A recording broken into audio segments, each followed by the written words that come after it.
ఆంధ్రప్రదేశ్ పోలీసుల మీద ముంబై సినీ నటి మీడియా సమక్షంలో కొన్ని ఆరోపణలు చేస్తున్నారు. గత ప్రభుత్వ హయాంలో కొంతమంది పోలీసు ఉన్నతాధికారులు, కొంతమంది రాజకీయ నాయకుల ప్రోద్బలంతో తనపై అన్యాయంగా కేసులు పెట్టి తనను, తన కుటుంబాన్ని 40 రోజుల పాటు చిత్రహింసలకు గురి చేశారని, జైల్లో పెట్టారని, తనకు తీవ్ర అన్యాయం జరిగిందని న్యాయం చేయాలని ఆరోపిస్తూ మీడియా ముందు వాపోతున్నారు. తను ఎంతగానో కలలు కన్న కెరీర్, జీవితం నాశనమైంది. తన జీవితమే కాదు, తన కుటుంబ సభ్యుల జీవితాలు కూడా తలకిందులయ్యాయని, తన కుటుంబానికి రక్షణ కల్పించాలని ఆమె విపరీతంగా ఏడుస్తూ, బాధపడుతూ మీడియా సమక్షంలో వేడుకుంటున్నారు. ఈ సంఘటన వైరల్ గా మారడంతో అసలు ఎవరి ముంబై హీరోయిన్, ఏం జరిగింది, ఆమెను ఆంధ్రప్రదేశ్ పోలీసులు ఎందుకు అరెస్ట్ చేశారు, ఆమె మీద ఏ కేసులు పెట్టారు, దీని వెనుక వాస్తవాలంటూ తెలుసుకునే ప్రయత్నం చేద్దాం.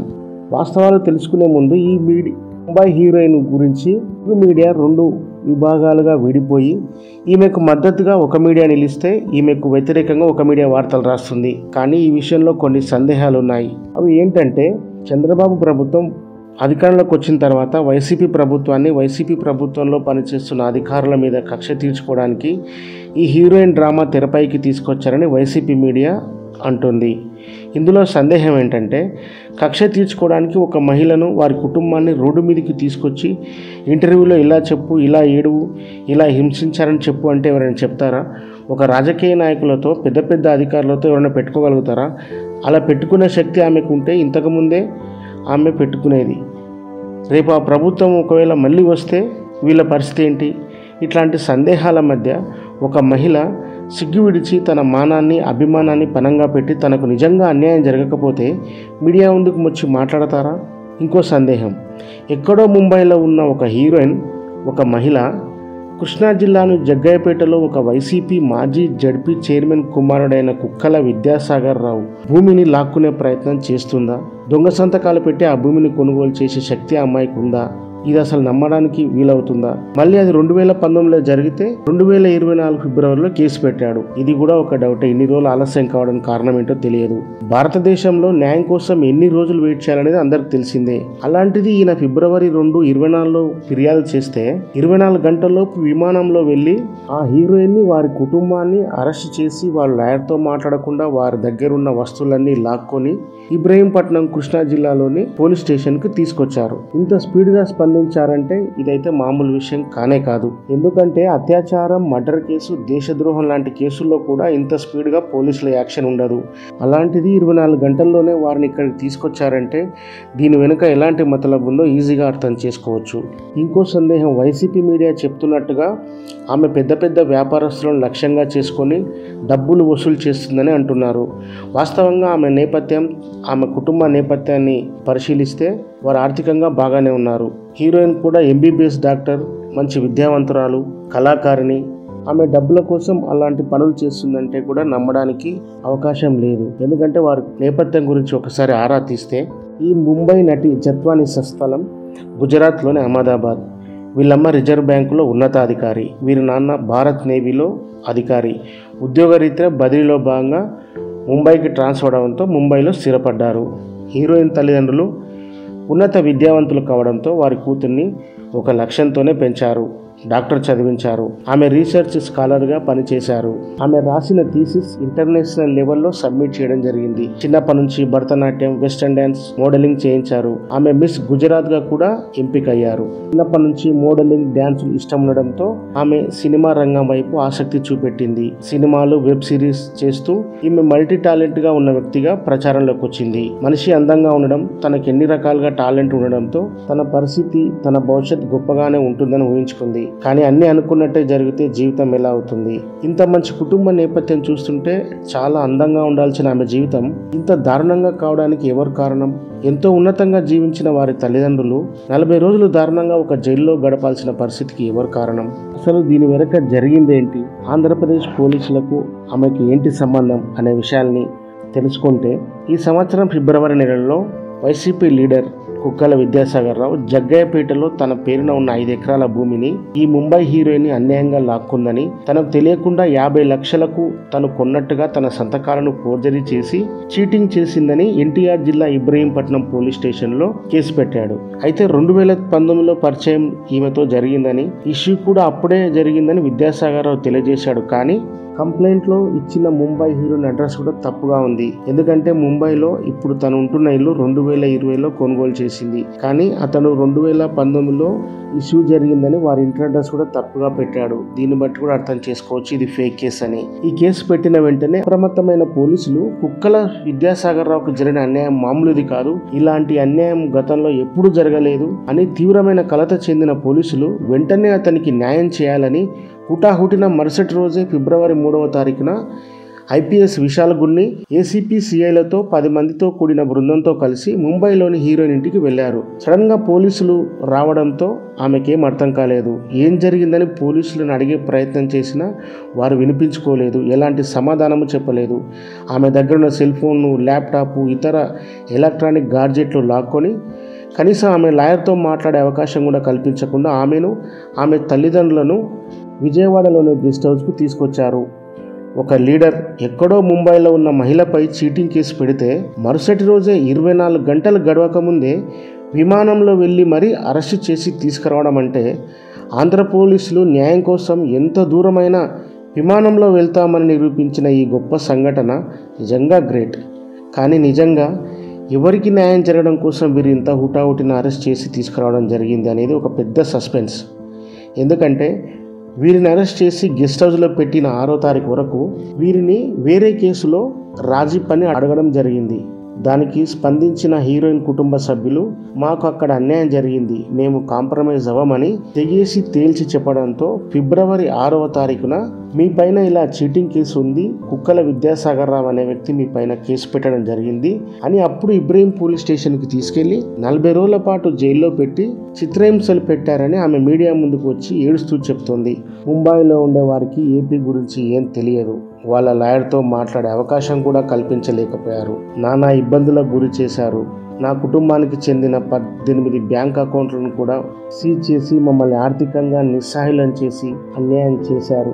ఎట్టి పరిస్థితుల్లో మేము ముంబైలో పెట్టిన కేసును వాపస్ తీసుకునేందుకు ఎంత నరకం చూపియాలో అంత నరకం చూపించారు. ఆ 40 రోజుల పాటు మా కుటుంబానికి సరైన ఆహారం లేక నిద్ర లేక టార్చర్ చేశారు. నాకు మెన్సెస్ వచ్చిన సమయంలో కనీసం ప్యాడ్లు కూడా ఇవ్వలేదని, ముసలివాళ్ళైన తన అమ్మ నాన్నను దారుణంగా హింసించారని ఆమె మీడియాలో చెప్తూ ఏడుస్తున్న సంగతిని మనం చూస్తున్నాం. ఈ 40 రోజులు ఆమెను ఎక్కడా చీటింగ్ కేసు గురించి మాట్లాడలేదు. కేవలం ఆ ముంబై కేసులో మీరు రాజీ పడతారా లేదా, లేకపోతే మిమ్మల్ని ఇలాగే ఇబ్బంది పెడతాం, ఎంతలా అంటే మీరు ఈ కేసులో రాజీ పడడం తప్ప ఇంకొక ఆప్షన్ లేదు, అన్ని రోజులు మిమ్మల్ని ఇబ్బంది పెడుతూనే ఉంటాం అని చెప్పడంతో పెద్ద పెద్ద ఉన్నతాధికారులు, రాజకీయ ప్రభుత్వ పెద్దలు దీంట్లో ఇన్వాల్వ్ అయి ఉండడంతో ఏం చేయలేక దిక్కుతోచని పరిస్థితుల్లో తమ ప్రాణాలు కాపాడుకునే పరిస్థితుల్లో హీరోయిన్ తన కుటుంబ సభ్యులు సరే అనడంతో వారితో తెల్ల పేపర్ల మీద సంతకాలు తీసుకున్నారు. మీరు మా ముందు తెల్ల పేపర్లపై సంతకాలు పెట్టారు, మేము దీంట్లో ఏదైనా రాసుకుంటాం, ఈ విషయాలు మీరు ఎక్కడైనా బయటికి చెప్తే ఈ కేసును మీరు ఒప్పుకున్నట్లుగా రాసుకొని మిమ్మల్ని కోర్టులో పెద్దగా శిక్ష పడేలా చేస్తాం, జీవితాంతం మీరు జైల్లోనే ఉండాల్సి వస్తుంది, ఇంకా ఏమైనా రాసుకోగలుగుతాం, ఏమైనా చేయగలుగుతామని వారిని బెదిరించి ఎక్కడా బయట చెప్పకుండా చేశారు. అదే కాగితాలపై ఆమె పెట్టిన కేసుపై వాపస్ తీసుకున్నట్టుగా రాసుకున్నారు. తనకు ముంబైలో ఎలాంటి అన్యాయం జరగలేదని, తన ఊరికే అలా కేసు పెట్టాను అనే విధంగా వారికి నచ్చినట్టుగా ఆ కేసు వాపస్ తీసుకోవడానికి ఎంత నీచంగా రాయాలో అంత నీచంగా తెల్ల పేపర్లో రాసి ముంబైలో తను పెట్టిన కేసు వాపస్ పెట్టుకున్నట్టుగా సంతకాలు తీసుకున్నారు. ఈ విధంగా వారు సంతకాలు పెట్టిన 2 రోజులకే ఈ కుక్కల విద్యాసాగర్ రావు పెట్టిన చీటింగ్ కేసు నుంచి బెయిల్ వచ్చే విధంగా చేసి వీరిని పంపించేశారు. సేమ్ అదే 2 రోజుల్లో ఈమె ముంబైలో కేసు వాపస్ తీసుకున్నట్టుగా ఆ కేసు కూడా క్లోజ్ అయిపోయింది. అంటే ఆంధ్రప్రదేశ్ పోలీసులు ఏ ముంబై కేసు కోసం ఇంత రాద్ధాంతం చేశారో మనకు అర్థమవుతుంది. అసలు ఆ ముంబై కేసు ఏంటి, ఈమె ముంబైలో ఎవరి మీద కేసు పెట్టింది, ఆ కేసుకు ఆంధ్రప్రదేశ్కు సంబంధం ఏంటి, ఈ హీరోయిన్ వాపస్ తీసుకునేందుకు ఆంధ్రప్రదేశ్ పోలీసులు డూప్లికేట్ కేసు పెట్టి మరి ఆ హీరోయిన్ వాళ్ళ ఫ్యామిలీని ఎందుకు ఇబ్బంది పెట్టారు, అలా చేయమని ఈ ఐపీఎస్ అధికారులకు చెప్పింది ఎవరు, ఇందులో ఎవరెవరు ఇన్వాల్వ్ అయ్యారు అనే సస్పెన్స్ స్టోరీ ఇప్పుడు తెలుసుకుందాం. ఫిబ్రవరి 2023లో ముంబై నగరంలోని బాంద్రా కుర్లా కాంప్లెక్స్ పోలీస్ స్టేషన్లో తన మీద జనవరి 2022లో బడా వ్యాపారి సజ్జన్ జిందాల్ అత్యాచారం చేశాడని పోలీస్ స్టేషన్లో ఈ ముంబై నటి కాదంబరి జత్వాని కంప్లైంట్ చేసింది. సజ్జన్ జిందాల్ ఇండియాలో పెద్ద బిజినెస్ మ్యాన్. అతనిపై ఈ హీరోయిన్ రిటర్న్ కంప్లైంట్ ఇవ్వడంతో పోలీసులు వెంటనే కేసు రిజిస్టర్ చేయలేకపోయారు. ఈ హీరోయిన్ కేసు పెట్టిన వ్యక్తి సజ్జన్ జిందాల్. ఇతను మామూలు వ్యక్తి కాదు, చాలా పాపులర్ బిజినెస్ పర్సన్. జిందాల్ కంపెనీకి యజమాని. అసలు ఏం జరిగి ఉంటుంది? అంత పెద్ద వ్యాపారి ఏమన్నా అత్యాచారం చేయడం ఏంటి?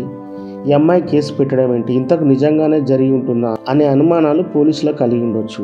లేదా భయంతోనో భక్తితోనో పోలీసులు అయితే ఈ కేసును రిజిస్టర్ చేయలేకపోయారు. చాలాసార్లు ఆమె ఈ కేసు గురించి తిరిగి పోలీసులు పట్టించుకోకపోవడంతో ఇంకా లాభం లేదనుకొని ఆమె నేరుగా కోర్టులోనే జిందాల్ అనే వ్యక్తి అత్యాచారం చేశాడని కేసు పెట్టింది. దీంతో తప్పనిసరి పరిస్థితుల్లో పోలీసులు సుమారు 9 నెలల తర్వాత అంటే 2023 డిసెంబర్ 13వ తేదీన పోలీసులు ఈ కేసును టేకప్ చేశారు.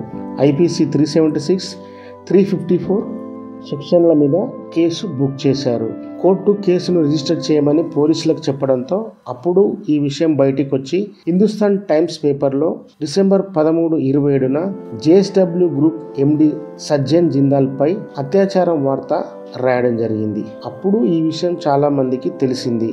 అసలు సజ్జన్ జిందాల్కి ఈమె ఎలా పరిచయమైంది, ఈమె అత్యాచారానికి దారితీస్తున్న పరిస్థితుల్లో కారణం ఏంటి అని ఆమె కంప్లైంట్లో రాసిన విషయమంతా కూడా హిందుస్థాన్ టైం పేపర్లో రావడంతో ఈ విషయం బయటికి వచ్చింది. 2021 అక్టోబర్లో దుబాయ్లో IPL మ్యాచ్లు జరిగాయి. ఇండియాలో కరోనా కారణంగా IPL మ్యాచ్లు దుబాయ్లో నిర్వహించారు. ఈ మ్యాచ్లు చూడడానికి ఈ హీరోయిన్ దుబాయ్ వెళ్ళింది. సజ్జన్ జిందాల్ కూడా మ్యాచ్లు చూడడానికి దుబాయ్ వచ్చాడు. అప్పుడు VIP గ్యాలరీలో వీరి మధ్య పరిచయం ఏర్పడింది. తర్వాత వీరు రెండోసారి రాజస్థాన్లోని జోధ్పూర్లో జరిగిన MP ప్రఫుల్ పటేల్ కొడుకు పెళ్ళిలో కలుసుకున్నారు. మూడోసారి ముంబైలో ఇంకో సందర్భంలో కలుసుకున్నప్పుడు మొబైల్ నెంబర్లు ఇచ్చిపుచ్చుకున్నారు. జనరల్గా కలుసుకున్నప్పుడు ఆయన ఒక వ్యాపారవేత్త, ఈమె ఒక సెలబ్రిటీ కాబట్టి సహజంగా మీ కుటుంబ నేపథ్యం ఏంటి, ఏం చేస్తుంటారు, ఎవరెవరు ఉంటారు ఇలా అడగడం చాలా కామన్. అట్లనే వీరి మధ్య కలిసిన ప్రతిసారి ఇలాంటి సంభాషణ జరిగే సందర్భంలో దుబాయ్లో ఈ హీరోయిన్ వాళ్ళన్న రియల్ ఎస్టేట్ వ్యాపారం చేస్తుండేవాడు అని ఆమె చెప్పిన సందర్భంలో, అవునా మీ అన్న రియల్ ఎస్టేట్ వ్యాపారం చేస్తాడా, అయితే నేను దుబాయ్లో రియల్ ఎస్టేట్ వ్యాపారానికి సంబంధించిన కొన్ని ఆస్తులు కొనుగోలు చేస్తాను అని చెప్పి ఆమె నెంబర్ తీసుకోవడం జరిగింది. అలా ఒకరినొకరు నెంబర్ తీసుకోవడం జరిగిందనే విషయాన్ని ఆమె ఫిర్యాదులో పేర్కొన్నది. దాని తర్వాత మెల్లగా ఆమెతో చాట్ చేస్తూ బేబ్ అని ఇలా పిలవడం చేసేవాడని, అలా అప్పుడప్పుడు తనను కలవడానికి ప్రయత్నిస్తుండేవాడని, నేను సెలబ్రిటీ కావడంతో తనను వ్యాపారవేత్త కావడంతో అప్పుడప్పుడు కలుసుకునే వాళ్ళమని ఈ సందర్భంగా ఆమె తెలియజేసింది. అలా ఒకరినొకరు నెంబర్స్ తీసుకున్న తర్వాత మెల్లగా ఆమెతో క్లోజ్గా చాట్ చేస్తూ బేబ్ అంటూ పిలవడం చేస్తుండేవాడు.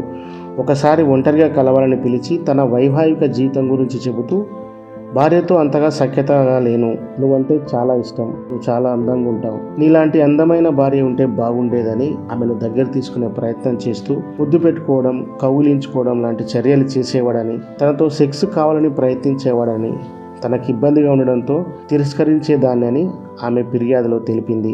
ఇవన్నీ కావాలంటే నన్ను పెళ్లి చేసుకోండి అని ఆమె అతని ముందు ప్రపోజల్ పెట్టింది. కానీ అతను ఈమెను వాడుకొని వదిలేయాలనుకున్నాడు. ఆ క్రమంలోనే జనవరి 2022లో ముంబైలోని తన ఆఫీసులోని పెంట్ హౌస్లో తను వద్దని వారిస్తున్నా వినకుండా తనపై బలవంతంగా అత్యాచారం చేశాడని ఆమె ఫిర్యాదులో తెలిపింది. తనని పెళ్లి చేసుకుంటాడేమో అన్న ఆశతో తనతో అలాగే స్నేహంగానే ఉన్నాను, నాపై చాలా ప్రేమ చూపిస్తే నన్ను పెళ్లి చేసుకుంటాడేమో అనుకున్నాను, కానీ కేవలం నన్ను వాడుకోవాలని మాత్రమే ప్రయత్నించాడు. అత్యాచారం చేసిన తర్వాత తనను పెళ్లి చేసుకోమని ఎన్నోసార్లు ప్రపోజ్ చేస్తే అతను తిరస్కరిస్తూ వస్తున్నాడు. చివరికి నా నెంబరే బ్లాక్ చేసేశాడు. సొసైటీలో నేను ఇంత ఉన్నత స్థానంలో ఉన్నాను, నేను నా ఫ్యామిలీ ఏం కావాలి, నా భార్య కూడా ఉన్నత స్థానంలో ఉంది, సమాజానికి కుటుంబానికి నేనేమని సమాధానం చెప్పాను, ఏదో వాడుకొని వదిలేద్దామంటే నన్ను పెళ్లి చేసుకోమని అంటుంది ఏంటి ఈమె అనుకొని ఆమె నెంబర్ కూడా బ్లాక్ చేయడం చేశాడు. అయితే జనవరి 2022లో ఆమె మీద అత్యాచారం జరిగితే ఫిబ్రవరి 2023లో ఆమె కంప్లీట్ చేయడానికి కారణం ఏంటని ఆమెను ప్రశ్నిస్తే, తనను అత్యాచారం చేసి వదిలేస్తాడని అనుకోలేదు, ఖచ్చితంగా పెళ్లి చేసుకుంటాడనే ఆశతోనే సంవత్సరం పాటు వెయిట్ చేశాను, ఆయనతో పోరాడాను, కానీ అతను ఒప్పుకోకపోవడంతో చివరికి చేసేదేమీ లేక పోలీస్ స్టేషన్ లో కంప్లైంట్ చేయాల్సి వచ్చిందని ఆమె తెలిపింది. ఇదంతా చూస్తే జత్వాని ముంబైలో సజ్జన్ జిందాల్ పై పెట్టిన కేసు వాపస్ తీసుకోవడానికి ఆంధ్రప్రదేశ్ పోలీసులు తనపై తప్పుడు కేసు పెట్టి తనను హింసించారని ఆమె మీడియా ముందు ఇచ్చిన ఇంటర్వ్యూలో చెప్పిన దాన్ని బట్టి మనకు అర్థమవుతుంది.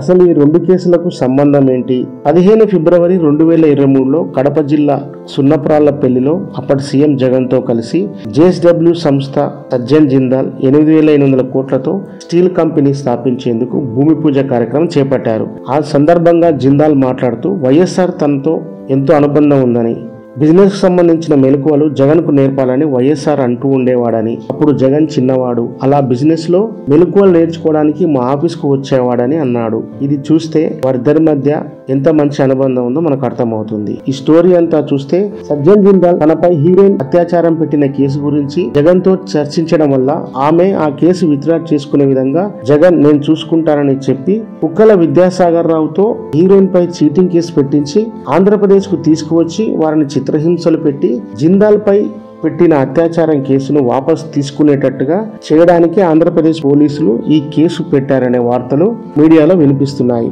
ఈ స్టోరీ అంతా గమనిస్తే తన స్నేహితుడైన సజ్జన్ జిందాల్ కోసం జగన్ తన అధికార దర్పంతో ఒక ఫేక్ కేస్ కార్యకర్తతో పెట్టించి పోలీసు అధికారులతో వారి కుటుంబాన్ని చిత్రహింసలకు గురి చేసి ఆమె విత్డ్రా చేసుకునే విధంగా చేశాడనేది మనకు అర్థమవుతుంది.